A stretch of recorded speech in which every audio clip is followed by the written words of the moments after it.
Kembali lagi bersama kami dalam podcast. Saya Akbar. Dan saya Tiara. Setelah sebelumnya kita ada di episode 2, sekarang kita kembali lagi nih di episode 4 ya teman-teman. Tetap stay tune bersama kami sampai akhir. Nah, Tiara mendengar kata problematik tuh, apa sih yang pertama terpikir di pikiran kamu? Mungkin kayak suatu masalah atau sesuatu yang bermasalah gitu ya? Disclaimer ya, kita nggak membahas orang-orang yang problematik, tapi kita mengangkat topik problematik di sini. Melihat sisi problematik seorang guru di sekolah dalam perspektif supervisi pendidikan. Nah, betul guys. Jadi jangan dianggap supervisi pendidikan itu mulus tanpa masalah ya. Jadi banyak problematika yang dihadapi baik oleh supervisor maupun yang disupervisi, atau bisa kita sebut guru. Tapi kali ini kita akan membahas tentang masalah yang dihadapi guru dalam supervisi pendidikan.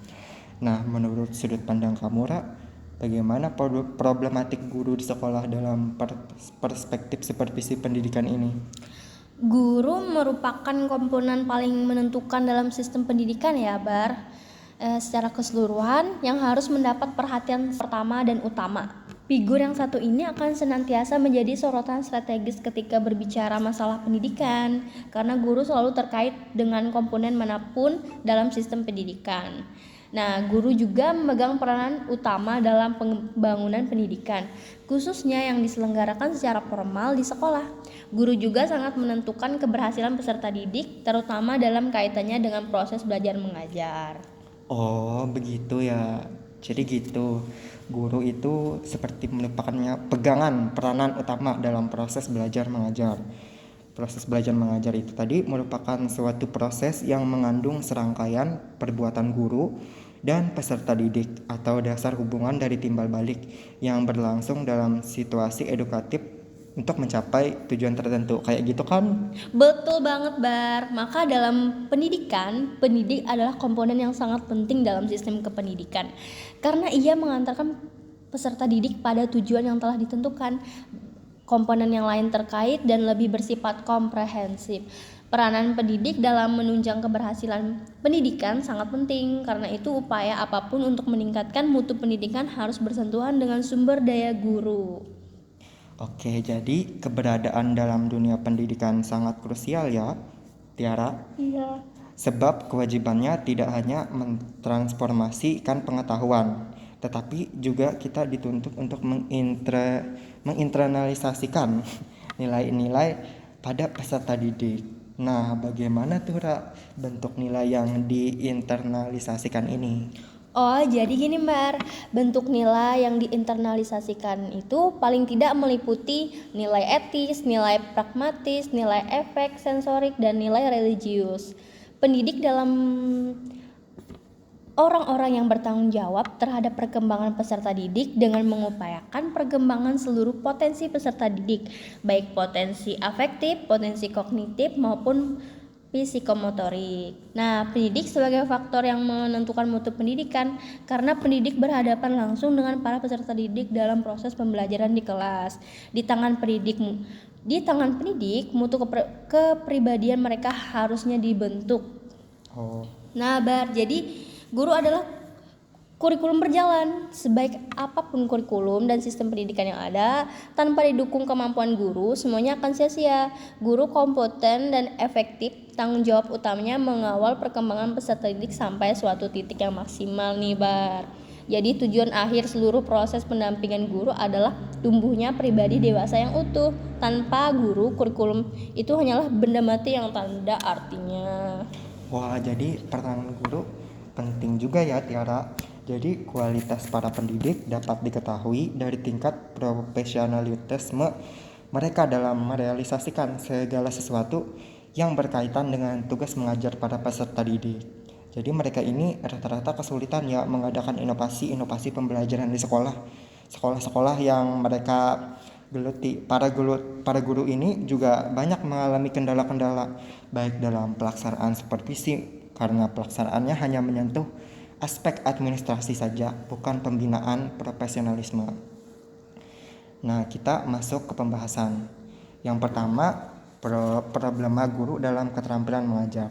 Jadi bertolak dari kompetensi guru yang harus dimiliki oleh guru dan adanya keinginan kuat untuk menjadi seorang guru yang baik. Persoalan guru di sekolah ini terus menarik untuk dibicarakan nih, didiskusikan, dan kita juga dituntut untuk memecahkan. Dalam hal ini adalah masalah yang berkaitan dengan keterampilan mengajar dari seorang guru.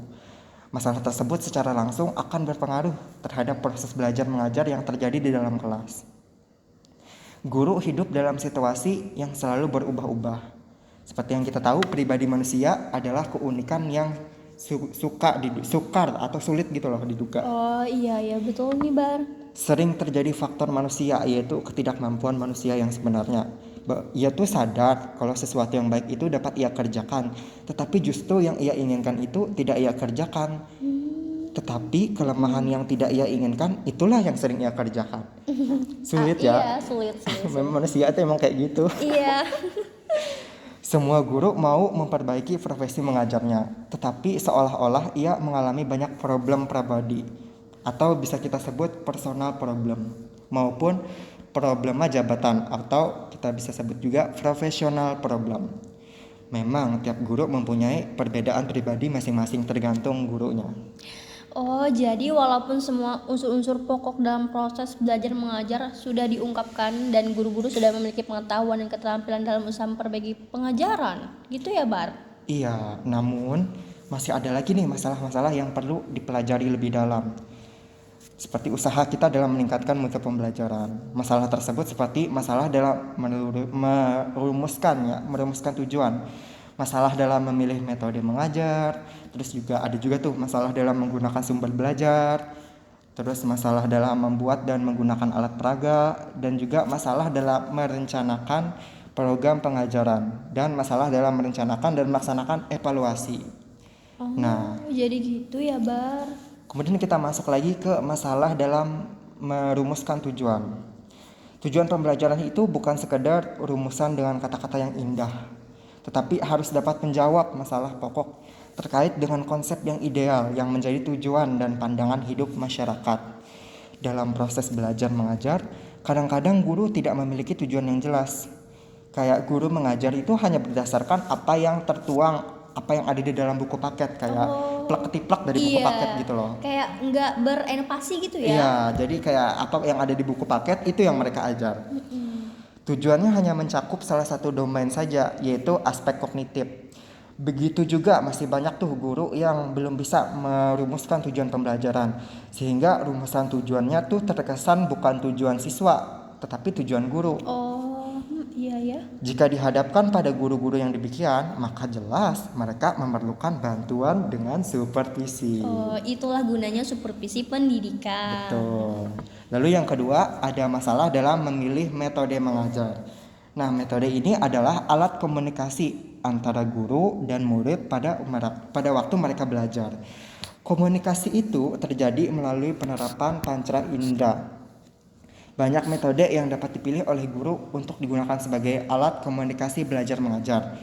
Di antaranya adalah ceramah, tanya jawab, diskusi, pemberian tugas demonstrasi, kerja kelompok, pemecahan masalah, karya wisata, simulasi, bermain peran, studi kasus, dan juga inquiry. Untuk menerapkan dan memilih metode-metode tersebut, guru berpegang pada keyakinan bahwa dengan metode yang dipilih, tujuan belajar dapat tercapai secara maksimal. Oleh karena itu, guru dapat mengkombinasikan beberapa metode untuk diterapkan dalam satu paket pembelajaran. Namun pada kenyataan yang terjadi itu masih banyak tuh guru yang mendominasi kegiatan belajar dengan metode ceramah. Iya, itu tidak bisa dipungkiri ya, Bar. Iya, banyak banget, apalagi guru-guru yang udah senior tuh. Betul. Padahal sebagai rambu-rambu, metode ceramah itu hanya bisa efektif untuk digunakan sebagai metode mengajar, tapi tidak lebih dari 15 menit gitu. Jadi gak selebihnya kurang lebih dari 15 menit itu kurang efektif. Iya. Oleh karena itu perlu untuk mengkombinasikan dengan metode-metode yang lain. Kalau ceramah mulu kan yang namanya anak-anak pasti bosan Iya, kan. boring banget. Boring pasti. Terus ada lagi yang ketiga, ini masalah dalam menggunakan sumber belajar. Siswa belajar dengan menggunakan sumber belajar, model belajar yang tradisional hanya mengandalkan pada sumber belajar yang berasal dari guru. sumber belajar, padahal tidak hanya guru, ada banyak tuh yang dapat dimanfaatkan untuk pengalaman belajar. Betul. Sumber-sumber itu Dapat direncanakan Iya. tuh. Misalnya sumber-sumbernya dari buku, dari jurnal, dari peta, dari perpustakaan dan sebagainya.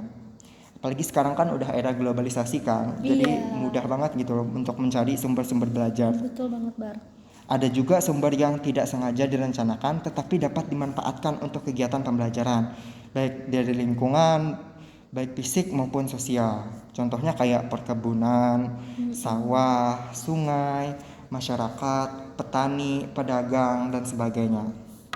Yang keempat, masalah dalam membuat dan menggunakan alat peraga. Alat peraga ini digunakan sebagai pembantu untuk memudahkan proses terjadinya pengalaman belajar secara maksimal. Menurut bentuknya, alat peraga ini dapat berupa media 2 dimensi dan media 3 dimensi. Menurut fungsinya, alat peraga ini bisa dikelompokkan menjadi 3, yaitu alat peraga yang auditif, visual, dan audiovisual. Oh iya. Guru dapat memilih nih dan menggunakan alat peraga tersebut dengan cara membeli maupun dengan cara membuat sendiri alat peraga yang sederhana. Nah, jadi kita tuh di sini bisa juga dituntut secara kreatif gitu kan, kayak membuat alat peraga kita sendiri. Jadi ada tuh macam-macam, misalnya cari di YouTube tutorialnya. Iya, tutorial di YouTube kan, iya betul. Kan zamannya ini sudah era modern. Betul. Mencari pengetahuan dan kreativitas itu banyak banget ya dari sumber-sumbernya. Benar sekali. Kemudian yang kelima, masalah dalam merencanakan program pengajaran. Setiap guru harus membuat program pengajaran. Program pengajaran dapat disusun dan direncanakan berdasarkan waktu pelajaran. Program pengajaran hendaknya dikembangkan berdasarkan kurikulum dan ditulis dengan sistem dan format yang disepakati bersama oleh seluruh guru. Sehingga itu dapat memudahkan kepala sekolah untuk melakukan pengecekan dan juga penilaian. Masalah dalam merencanakan dan melaksanakan evaluasi untuk mengetahui keberhasilan siswa. Guru harus melakukan evaluasi proses belajar mengajar secara kontinu. Untuk itu, guru harus menyusun program dan alat evaluasi yang tepat. Jadi nggak sembarangan ya, Bar, harus sesuai prosedurnya ya. Betul. Kemudian ada problematika guru dalam motivasi kerja. Peningkatan mutu pembelajaran dan profesionalisme guru dalam kinerjanya sangat bervariasi erat dengan keefektifan layanan dari supervisi. Maka dari itu diharapkan supervisor itu mampu mendorong guru untuk meningkatkan kualitasnya dengan peningkatan motivasi kerja guru. Oh, jadi karena bagaimanapun motivasi kerja guru sangat berperan dalam meningkatkan kualitas dan profesional guru ya, Bar, dalam mengajar. Iya benar. Karena selain sebagai pemimpin di sekolah tersebut, kepala sekolah juga merupakan supervisor bagi guru-guru di sekolah tersebut ya, Bar.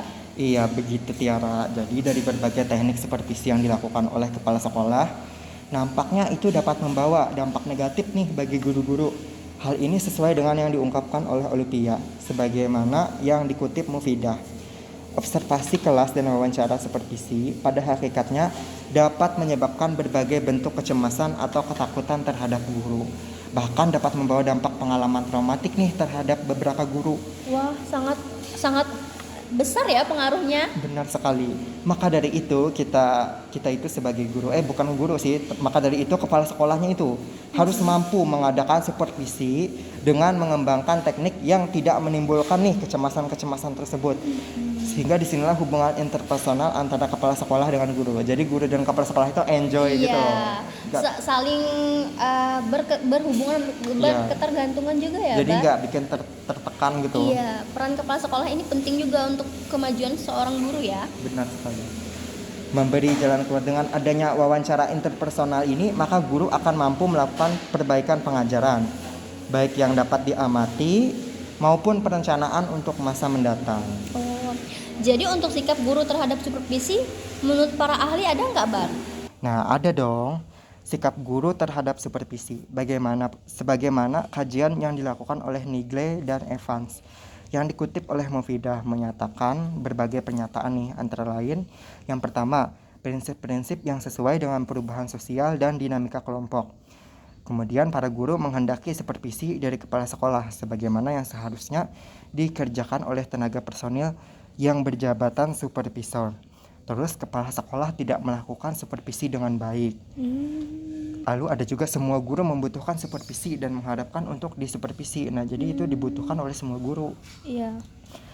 Kemudian para guru lebih menghargai dan menilai secara positif perilaku supervisor yang hangat, saling mempercayai, bersahabat, dan menghargai guru. Jadi supervisor itu nggak boleh menekan guru ya, Iya. nggak boleh menakuti. Betul. Supervisi dianggap bermanfaat bila direncanakan dengan baik.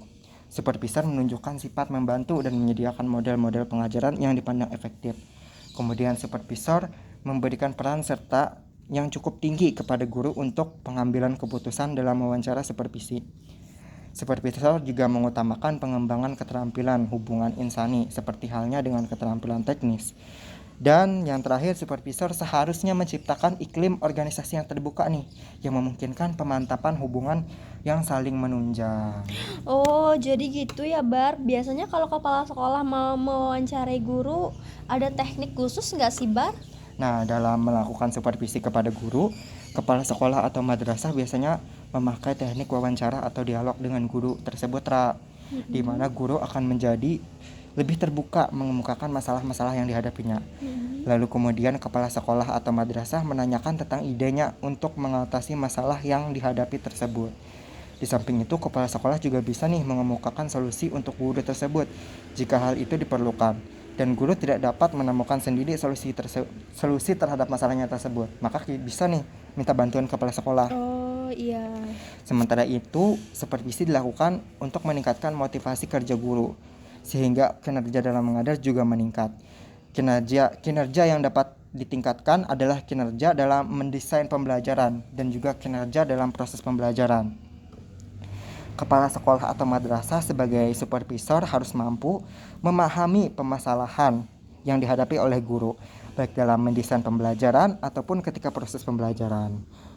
Nara, kalau tanggapan kamu, biasanya dalam kepala sekolah itu dalam mengadakan supervisi kira-kira menerapkan teknik apa sih? Oh, gini, Bar. Dengan mengadakan supervisi, biasanya kepala sekolah juga menerapkan teknik kelompok, yaitu dengan rapat dan juga workshop atau seminar. Namun biasanya teknik ini tidak hanya diperuntukkan untuk guru atau satu bidang studi saja, melainkan seluruh guru yang ada di sekolah tersebut, Bar. Jadi guru mestinya menyadari bahwa dengan adanya supervisi ini, maka kualitas dan kuantitas kinerjanya dapat ditingkatkan. Oleh karena itu, guru mestinya sangat terbuka dalam menerima supervisi. Namun yang terjadi adalah sebaliknya, yaitu guru menutup diri dari pelaksanaan supervisi atau bahkan guru takut dengan adanya supervisi tersebut. Tapi tidak menutup kemungkinan semua orang, kalau kamu diawasi suatu pengawas, kamu pasti Nervous ada gugup. nervous, ada cemas juga, kalau aku nih salah gimana ya, gitu benar-benar. kan, Itu Bar. manusiawi juga ya. Iya, betul. Nah, kita sudah di ujung acara nih, guys. Menarik banget ya pembahasannya, Bar, hari Benar-benar. ini. Ternyata pembahasan di podcast episode kali ini cukup menarik ya. Iya, karena kita membahas tentang problematika seorang guru di sekolah ya, menurut perspektif supervisi pendidikan, dari cara mengajar, dari cara dia melakukan pengajaran di kelas dengan menggunakan alat-alat peraga. Itu sebenarnya tapi itu bisa jadi problematika seorang guru juga. Benar. Ya, yang bakal Karena disupervisi. walaupun kita sudah mempelajari hal-hal itu tuh nggak menutup kemungkinan itu bisa menjadi suatu masalah juga bagi kita untuk kedepannya. Jadinya kita memerlukan bantuan dari supervisi ini. Betul. Nah, cukup sekian aja ya podcast kita kali ini. Terima kasih yang udah mendengarkan podcast kami di episode kali ini, dan tetap stay tune sampai akhir ya. Terus jangan lupa nih tetap saksikan podcast kita di episode 5 nanti, karena di episode 5 nanti kita ada menarik nih. Betul, kita ada mengundang bintang tamu spesial nih. Pasti penasaran kan kalian? Tetap stay tune ya dalam podcast. Sampai jumpa.